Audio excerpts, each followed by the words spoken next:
This is the Lone Crater YouTube. We hope this video helps. You start now by confirming controls and enabling cinematic camera options.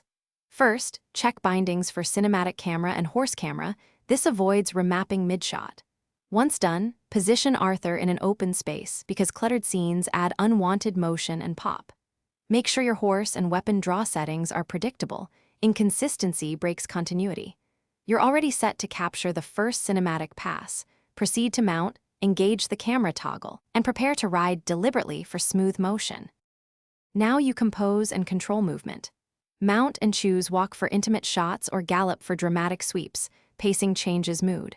Toggle cinematic camera and switch angles to over the shoulder for character focus or wide for landscape. This alters depth instantly. Use dead eye or a deliberate weapon draw to freeze action and add tension. It also creates clean edit points. Make small steering inputs to keep the horizon level and watch for buildings or trees that might clip the frame during a sweep. Finish by recording several takes and quick saving before each run. Redundancy saves time if you need another angle. Once satisfied, trim clips with your capture tool or in an external editor and match cuts using the action beats you created. If you experience jitter, reduce camera sensitivity, switch off motion blur, and avoid tight turns. Steady, gradual inputs fix most issues. If the cinematic camera refuses to engage, reload the last checkpoint and reapply settings. This resolves transient control conflicts most of the time.